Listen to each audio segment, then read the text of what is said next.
Fin de la première semaine et nous avons décidé de passer un week-end prolongé à Hangzhou, capitale de la province du Zhejiang, située au sud de Shanghai. Le départ s'effectue à Shanghai-Nan, la gare du sud, et la première impression est celle de la modernité. L'endroit n'a rien d'une gare ferroviaire, on se croirait plutôt dans un aéroport. D'ailleurs, tout est organisé comme si on prenait un avion.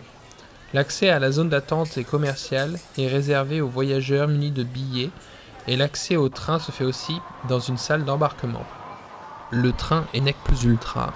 D'apparence très similaire à un TGV, le confort à bord en est supérieur. Il y a beaucoup de place. Il faut dire que le train est large. En seconde place, on peut installer 5 personnes de front. En première, nous ne sommes que 4 et avons une prise de courant, ce qui est bien pratique pour regarder un film sur l'ordinateur portable.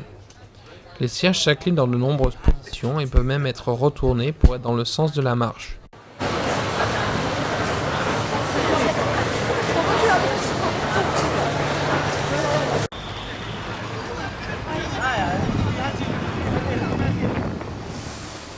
Comme je le disais, Hangzhou se situe au sud de Shanghai, à l'extrémité du Grand Canal, ce qui a assuré sa prospérité pendant plus de 1000 ans. Sur le plan touristique, l'atout majeur est le Shihu, ou lac de l'Ouest, qui se trouve au milieu de la ville et qui offre de splendides panoramas. Nous aurons l'occasion de voir aussi quelques sites historiques. La ville a été d'ailleurs qualifiée de plus belle ville du monde par Marco Polo au XIIIe siècle.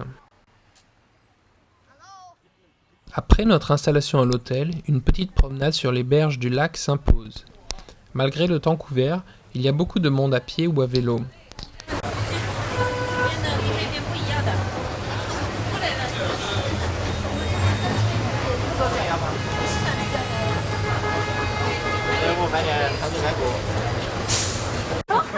Ici ou là, quelques écureuils créent l'attroupement des touristes et acceptent bien volontiers leurs offrandes.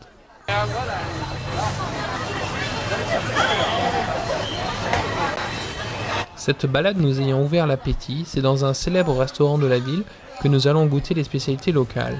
En vitrine, on peut voir les cuisiniers qui préparent les commandes à emporter.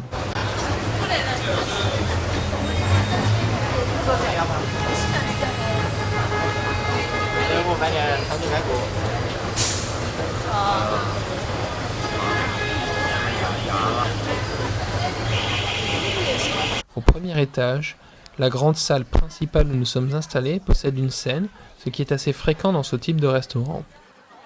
En entrée, quelques mini crevettes de rivière cuisinées au thé vert, suivies par du poisson avec une sauce sucrée-salée, accompagnée de raviolis shanghaïens pour remplacer le riz et d'une soupe de nouilles crevettes.